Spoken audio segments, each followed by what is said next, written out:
यही रीज़न है कि इंतज़ार किया जा रहा है, इलेक्शंस को थोड़ा सा आगे खींचने की कोशिश की जा रही है, और बिलावल भुट्टो ने जो बात थी उनके दिल में वो आके उन्होंने सरेआम कर दी। देखिए, इस वक्त पाकिस्तान पीपल्स पार्टी बड़ी मज़ेदार पोजीशन में है। मज़ेदार पोजीशन में यूं है कि सारा मलबा जो है तनकीद का, अवामी तनकीद का, वो गिर रहा है नून लीग के ऊपर। सही। और नून लीग में भी गिर रहा है किस पर? इसहाक डार पे गिर रहा है। और वो बेशक पूरा खानदान इसहाक डार को पे भी तो गिर रहा है। मैं आ रहा हूँ उस पर कि वो पूरा खानदान उनके तहफ़्फ़ुज़ के लिए इसहाक डार के आ जाए, बशमूल शहबाज शरीफ साहब, लेकिन निशाने पे इसहाक डार और आपके जो पसंदीदा शहबाज शरीफ साहब हैं, चले मैंने नाम ले दिया ताकि आपको शिकवा ना रहे, वो लोग उनके निशाने पर हैं। अच्छा, अब ये जो आज उन्होंने जवाबी गजल कही है प्रोफेसर साहब ने, एहसन इकबाल साहब ने, उनका शिकवा जायज़ है कि भाई आप इत्तेहादी हैं तो आप बैठकर हमसे कमरे में बात करें। जब आप जलसे में जाते हैं तो उसका मतलब ये कि आप जो हैं मजीद उनके ज़ख्म पे नमक छिड़क रहे हैं। पहले वो बेचारे इतने मुश्किल के अंदर हैं, तो शिकवा मैं समझता हूँ कि एहसन इकबाल का जायज़ है, लेकिन पीपल्स पार्टी क्यों लिहाज करेगी? पीपल्स पार्टी समझती कि जनाब अगर ये वो वक्त है, क्योंकि अब देखें ना, जैसे जैसे वक्त गुजरेगा आपको MQM के भी शिकवे नजर आएंगे, आपको दीगर इत्तेहादियों के भी नजर आएंगे, क्योंकि ये जो साझे की हंडी है ये बीच बाजार में फूटेगी। इलेक्शन से ज़रा पहले, उसके बाद सब लोग अपने अपने उसके लिए होंगे ना, अपने कि पीपल्स पार्टी को सीट्स लेनी है, नून लीग को लेनी है, तो यहाँ पर ये जो मोहब्बतें आप देखिएगा बहुत अरसे तक बरकरार नहीं रहेंगी। और अगर अच्छा फिर मगर मेरा एक सवाल है कि बिलावल साहब का ये मुतालबा तो बड़ा पॉपुलिस्ट है कि जी मतलब है कि उसके सैलाब ज़दगान के लिए फ़ंड हो, लेकिन फ़ंड के लिए क्या फिस्कल स्पेस है नून लीग के पास? एक बड़ा बुनियादी सवाल है। नहीं तो शहबाज शरीफ साहब यही कह रहे हैं ना कि जब तक फंड्स बाहर से बैरून मुमालिक से इमदाद नहीं आती हम नहीं जारी कर सकते बजट। जी मैं हाँ एग्जैक्टली, तो जाहिर है कि उनका पूरी नजर बाहर से पैसे आ नहीं रहे आपके पास, क्योंकि बाहर के लोगों को इत्मीनान नहीं है। पहले हमारे लोग रेमिटेंसेस दे दिया करते थे, वो ये करते थे कि जी बहुत ज़्यादा लोग कहते हैं ना डोनेशन दिया करते थे वज़ीर आज़म के फंड में। इस पर तो वहाँ पर भी मेरे ख्याल में कोई बिल्कुल ऐसा वो नहीं है अमाउंट के जिसको ये लोग कोट कर सकें। राइट। तो अब जनाब पीपल्स पार्टी लेकिन लिवरेज लेगी इस बात का, हुकूमत की मजबूरियों को समझने की कोशिश नहीं करेगी, बल्कि कहेंगे जी हमारे ये मुतालबा, और ज़ाहिर है कि सिंध के लोग फिर और खुश होंगे कि हमारे हकूक़ के लिए लड़ रहे हैं।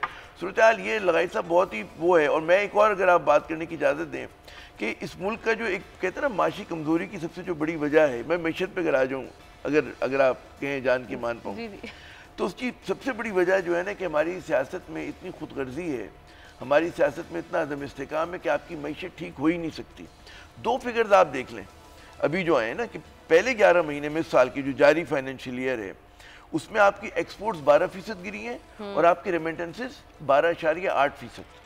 ठीक है ना, अगर मुस्तहकम हुकूमत होती है, हम 1.1 बिलियन डॉलर के लिए हाथ पैर जोड़ रहे हैं IMF के, लेकिन अगर इसको आप ट्रांसलेट करें तो it is more than 7.1 billion dollars जो हम लोगों ने कम किए गुज़िश्ता साल के मुकाबले में। तो अगर आप बजाय इसके कि आप उतने ही 7.7 अरब डॉलर जो है एक्सपोर्ट कर लेते हैं, 3.5 अरब के करीब, और रेमिटेंसेस आपके पास आ जाते, तो आपकी इतनी बुरी हालत ना होती। और अगर सोने पे सुहागा होता है कि अगर आप 10% बढ़ा देते ये चीज़ जी तो आपके और मज़े आ रहे होते।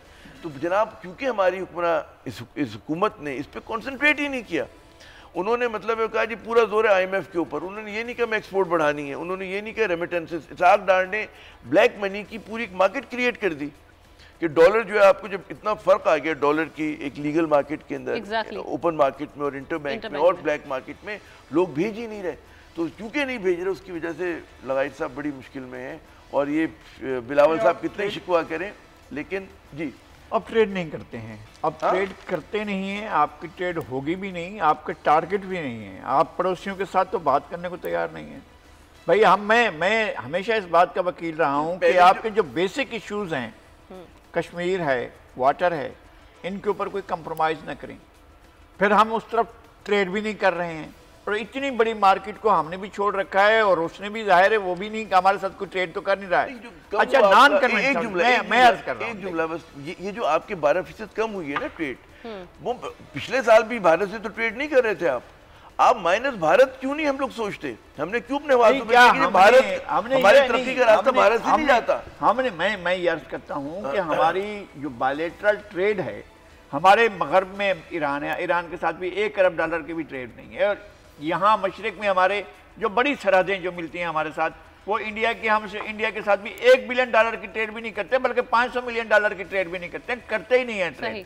हमने अफगानिस्तान के साथ स्मगलिंग हो रही है, यहाँ से डॉलर आता है, यहाँ चले मेरे साथ, मैं आपको ये जो आपका ये जो चुरंगी है यहाँ पर जो कईयों बात की, यहाँ पर आपको डाले घूम रहे होंगे, आप इन डालों को चेक करें, इनके अंदर जो नोट भरे होंगे, डॉलर ले रहे होंगे और नोट दे रहे होंगे, आपके पैसे होंगे, ये सारा पैसा जो है फिर चला जाएगा अफगानिस्तान या कहीं और जाकर देखें, और आपको इस तरह से मिलेगा आपकी करेंसी, आपकी दौलत, आपकी चीनी, आपका आटा, आपकी हर चीज जो है ये अफगानिस्तान चली जाती है, और आपको वो कन्वेंशनल ट्रेड भी नहीं होते। जिस मेयर कराची के इंतखाब की जंग, बोल ने फिर छोड़ दिया सबको पीछे। इस वक्त मुर्तजा वहाब मुंतखब हो गए हैं मेयर कराची, ये ऐलान कर दिया गया है बाकायदा तौर पर। अब सहाफती रिवायत रखी बरकरार, बोल ने दिखाई सबसे बड़ी ट्रांसमिशन। मैंने आपको कहा नंबर गेम में जमात इस्लामी के पास नंबर पूरे नहीं है। लम्हा बलम्हा की सूरत हाल से किया बाखबर आवाम को। रेंजर्स के एहलकार और पुलिस के एहलकार हैं, वहाँ ये अलर्ट है और वो इस बात की कोशिश कर रहे हैं कि अब कोई नाखुशगवार वाक़या जो है वो रूनुमा ना हो सके, क्योंकि बोल है सबसे पहले सबसे आगे। सब्सक्राइब करें और बेल दबाएं ताकि कोई खबर रह न जाए।